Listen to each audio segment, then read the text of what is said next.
La Tunisie est frontalière avec l'Algérie et avec la Libye. C'est pas nouveau. Vous n'avez pas choisi votre emplacement. L'Algérie, qu'en sera-t-il dans l'avenir de son développement, de sa situation? C'est un sujet qui, me semble-t-il, doit être traité dans le cadre de l'Union pour la Méditerranée. Plus que jamais nécessaire. Car il y a un lien entre la situation de la Méditerranée du Nord et celle de la Méditerranée du Sud. C'est l'alliance des pays du Nord et du Sud de la Méditerranée qui permettront de créer les conditions du développement. La Libye, malheureuse Libye, qui a souffert pendant des décennies de l'un des dictateurs les plus cruels qu'on n'ait jamais connu, M. Kadhafi,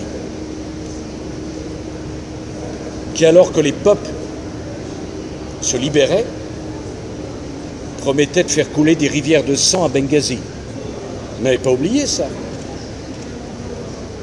Et les Nations Unies, à l'époque, et une coalition de 56 pays ont décidé que Benghazi ne serait pas une ville martyre, comme à l'époque de la guerre en Bosnie, Srebrenica. Le monde entier avait abandonné 8000 musulmans. Ça a un sens ici de dire ça. Je sais où je parle. C'est 8000 musulmans massacrés sans que la communauté internationale ne dise un mot ici en Tunisie. Ça a un sens. Ou alors je ne connais pas ma Tunisie. Et nous avons été un certain nombre à ne pas vouloir que le million d'habitants de Benghazi soient massacrés. Qui pourrait nous le reprocher? Rivière de sang. On n'a pas été les seuls, puisque les Nations Unies nous ont donné mandat de le faire. Les Nations Unies, ça a un sens ici, les Nations Unies. Et dans la coalition de 56 pays, il y avait la Ligue arabe. Ça a un sens, la Ligue arabe ici. Peut-être que ça n'en a pas. Pour moi, ça a un sens, la Ligue arabe.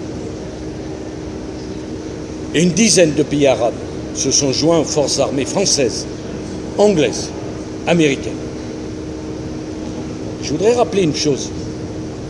Benghazi a été protégé. Kadhafi, la page fut tournée avec un mandat des Nations Unies, sans bavure. C'est un sens aussi, le mot bavure. Et pour la première fois, peut-être depuis Laurence d'Arabie, des Européens ont répondu à l'appel de la rue arabe. Ces jeunes Libyens qui descendaient à l'époque, ils ne disaient pas mort aux Juifs. C'est un sens ici. Il y a encore des synagogues parmi les plus anciennes du monde. Ils ne disaient pas mort aux Européens. Ils ne disaient pas mort aux Américains. Ils disaient on veut la paix et on veut la démocratie. Et moi qui ai toujours cru à l'Union pour la Méditerranée, nous devions être sourds à l'appel de ces jeunes. On devait les laisser mourir, comme on avait laissé mourir les musulmans à l'époque. Non. Et permettez-moi de vous le dire, excusez-moi, je suis trop long, mais j'aime votre pays et j'aime votre région. Et j'aime la Méditerranée par-dessus tout.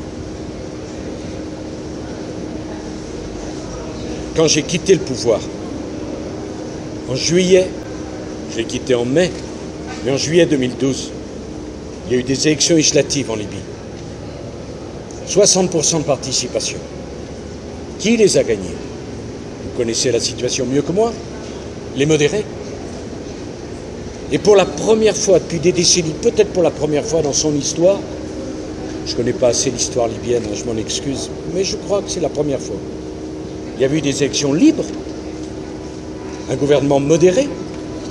Monsieur Djibril m'a appelé à l'époque et m'a dit viens voir la Libye libérée. Je ne suis pas venu tout de suite. J'ai attendu. Quand je suis venu, j'ai vu quoi? La rue arabe. J'espère que vous n'êtes pas choqués par ce mot, la rue arabe, la rue libyenne, qui était descendue par milliers, par dizaines de milliers, et qui disait quoi? Merci la France. Merci de ne pas nous avoir laissé tomber. Vous savez ce que je dis? C'est la vérité. Vous avez peut-être en mémoire les images. Qu'est-ce qui s'est passé après? On a laissé tomber la Libye et les Libyens. Et je ne voudrais pas qu'aujourd'hui on laisse tomber la Tunisie et les Tunisiens. Voilà ce qui s'est passé.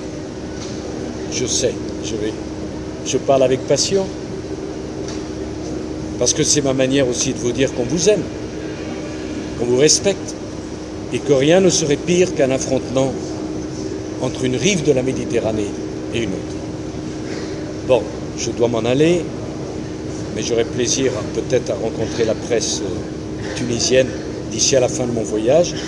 J'ai encore beaucoup de rendez-vous. Et pour moi, voir tous ces journalistes, femmes et hommes, je suis venu en Tunisie plusieurs fois. Je n'ai pas toujours vu une telle effervescence qui me fait plaisir. Non pas pour moi, mais pour vous. Parce que la Tunisie, même quand elle est éruptive, elle vit. Et le message de la Tunisie, c'est qu'elle continue à vivre. On doit l'aider à vivre.